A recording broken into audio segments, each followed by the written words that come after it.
As promised, I'm updating today to update my weight and talk about the process that I follow in my working with the modified alternate day diet. This morning was the first time I've weighed myself since March 8th, and that was actually the first time I've weighed myself on the plan. So I was 8 days into the plan. I started on the 1st of March. I was 8 days in before I ever weighed myself. I did not start out, I didn't weigh myself at the outset. And as I said in a previous video, that was probably a mistake because I really don't know what my starting point was. I just kind of have a round idea. But today, I found out that in the last 8 days, I have lost nearly 7 pounds. Yes. And that is probably too much. I don't know what changes I could make. As I've said before, like a lot of times on my feed day, the day after my fast day, I'm really not that hungry until like the afternoon. And I've noticed that my eating and the things that I'm eating are different now. So I'm eating healthier. But, I was a little shocked when I looked at the scale this morning. I thought that can't be right. But then I sat and just sort of did the math, just the approximate math. And my basic calorie needs, if I just wanted to stay 304 pounds forever, I would need to eat about 3,000 calories every day just to maintain that. So what I've been doing, obviously, is restricting my calories on every other day. And where it's been shaken out is really somewhere around 400 or 500 calories that I eat on that day because I'm just basically having a salad. And then on the next day, I should eat 3,000 calories. Now, there's been 1 or 2 days where I did that, where I got to that 3,000. But several days have been more like in the 2,500 range. So I'm creating a deficit. I look at it as every 2 days, what I would normally eat to maintain my weight is 6,000 calories. And what I'm actually taking in is more like 3,000, 3,500 calories in that 2 day period. So I'm creating a major deficit. They say that I've read elsewhere that a pound of fat is equal to roughly 3,500 calories. So I'm creating a deficit on a every 2 days of 2,500 to 3,000 calories.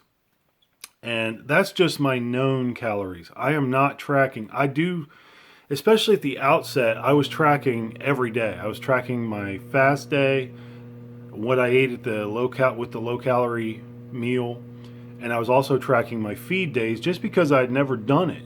So I really had no concept of how many calories I was eating in a day on a normal given day. And I didn't want to just ballpark it. I wanted to sort of like track it for a few days to see where I was at. And once I realized that I was eating about between 2,500 and 3,000 calories, I quit worrying about it. And I just said, I'm not going to track the feed day anymore. It's a waste of my time. I know I'm in a deficit. So, but that being said, so I've tracked some known calories. That's what I gave up on tracking my feed days, but I still do track the fast days. What I don't track is my exercise. I lift weights 3 or 4 days a week, and I'd say I lift moderately. I don't push myself to the total point of total exhaustion, which is what you want to do if you want your muscles to grow. You exhaust them, wear them out, very high intensity. My goal right now is just sort of to maintain muscle and try to prevent the loss of muscle. And part of the reason I was shocked at, losing 7 pounds in 8 days, almost a pound a day, is because I know at that rate, I probably did lose some muscle. I mean, it's almost impossible not to lose some muscle when you're losing weight that rapidly.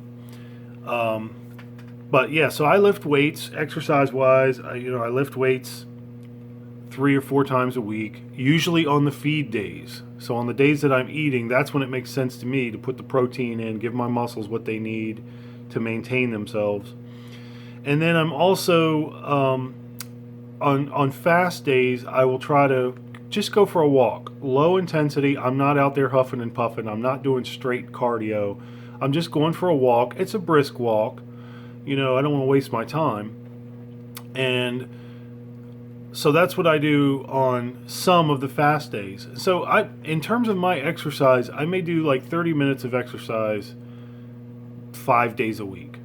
That's kind of like what it's been shaken out to here since I started this plan.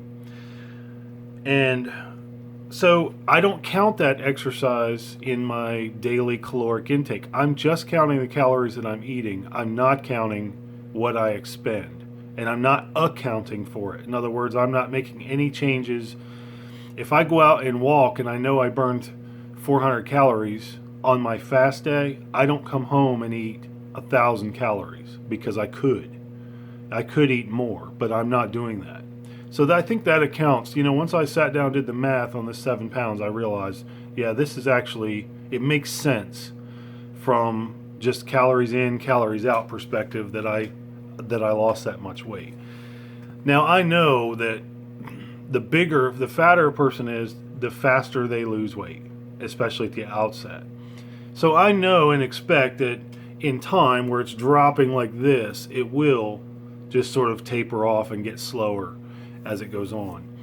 So I'm not real concerned about it. If I weigh myself in 8 days and I've dropped another 7 pounds, I may just start to eat more. I may just say, well, I'm going to have to stuff some ice cream or something. And that sounds crazy, but because I'm not depriving myself. Whatever I want to eat, it was just a couple days ago, I ate like 5 slices of Domino's pizza.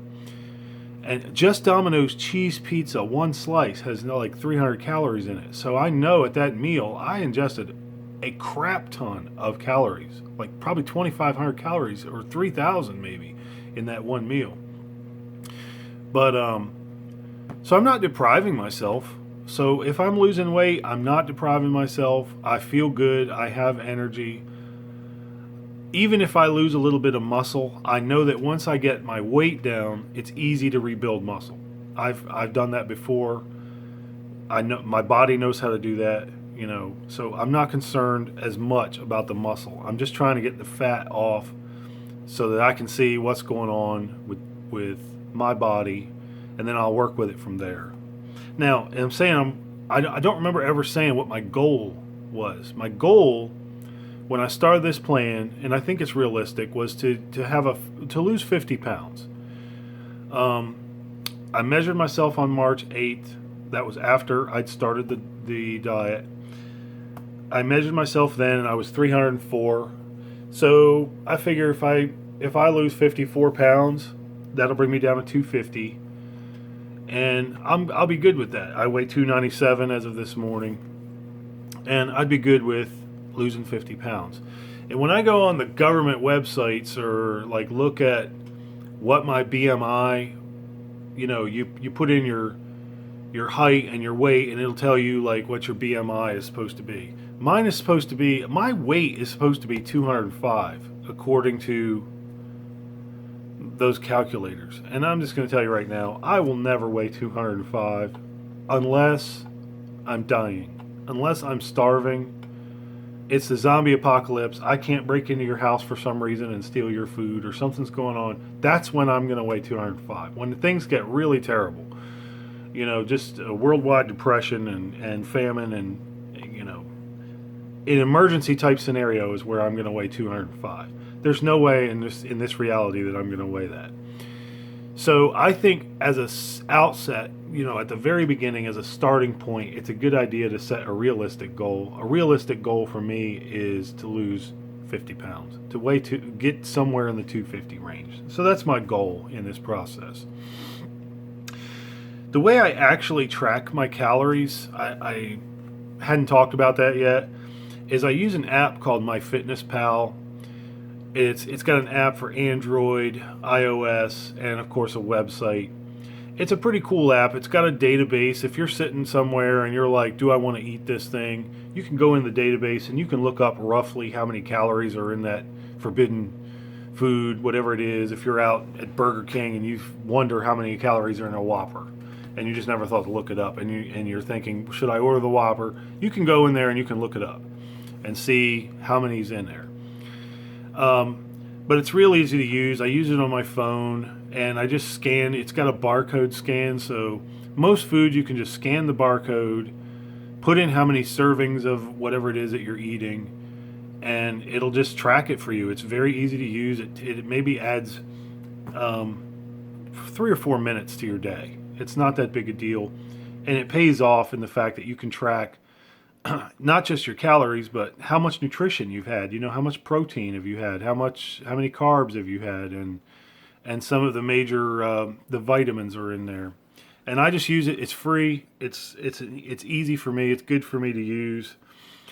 When I first went in, I set it as a goal to lose weight, and I had to go in and change that later. I had to change it once I started this alternate day fasting. I had to change it to reflect my maintenance weight so that it would tell me what my maintenance calories were. So if you ever use the program, you might want to go in and just, when you first set up your goals, if you know you're going to do something like intermittent fasting, put in maintain my weight, maintain my current weight. And that'll tell you what your base calorie, approximately what your base calorie needs are. And then obviously you're going to be eating less than that on your fast day. So, it's going to level out. You're going to lose weight no matter what you do. And then again, like where I lost 7 pounds in the last 8 days, this morning I had to go into MyFitnessPal and change my weight, the first weight that I put in, because my caloric needs are lower slightly. It's if I've lost 7 pounds, I need to eat somewhere in the range of 70 fewer calories a day to maintain my current weight. So I had to go in and make that change, and it just quickly recalibrates, and helps you to track. It'll tell you how many calories you have left for the day and how many you've used already, and it gives you a general idea. It makes you more aware of what you're eating and what's in those foods. So it's a win-win. Another thing I like about MyFitnessPal is it's tied to a lot of other health apps. So like when I go for a walk, or where I used to run, I would track my steps with a program, an app called Map My Run. And what's cool about MyFitnessPal is you can and it's a GPS program, Map My Run. It tracks your steps, it tracks where you're going and how far you've gone and how fast. So, and it will give you a general idea of how many calories that you're burning in your workout.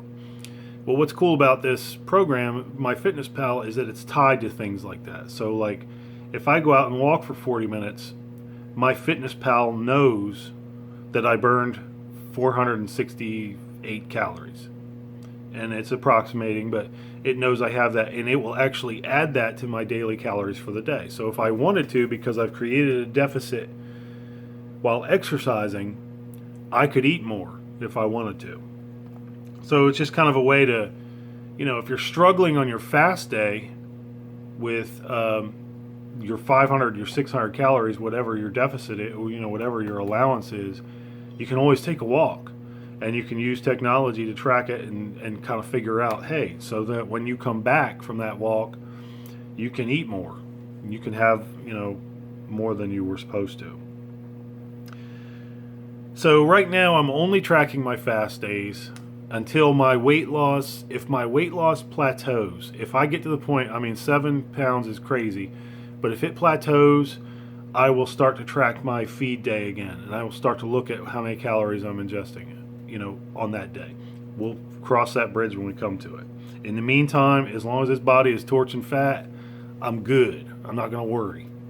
So I talked about my exercise. My plans for the future with this thing, I said before, I don't see this as permanent. I'm very flexible. I'm going to stay adjustable with this. If I get to the point where I'm weary of alternate day fasting, or I think, man, this is just too much, I just need to do something else, then I'll switch to another form of intermittent fasting. I'm trying to get, I don't have anyone in my family really that does anything like this. And in fact, none of my friends that I know of are doing anything like this. But it would be nice to have my wife join me in something like this alternate day fasting. But I don't think she's going to do that. What she might do is a time window type of intermittent fasting. In other words, where you just eat in a time window, maybe it's 8 hours or 6 hours. So if it's 8 hours, my time window is just going to be between like 4 and 10 o'clock, or 4 in the afternoon and 8 o'clock, and that's when I'm going to eat, and then I'm going to fast for 16 hours. So that might be in my future. I've explored the 5 and 2 diet and some of the other things out there, but as long as this is working for me, this is what I'm going to do, and I'll adjust it as necessary. So I mean, I just think you have to be flexible in life, and you have to have moderation and listen to your body. Right now, if I got to the point where I was sick or was suffering in any way, that shape or form from what I'm doing right now, I would change. But what's working is working, so I'm going to keep at it.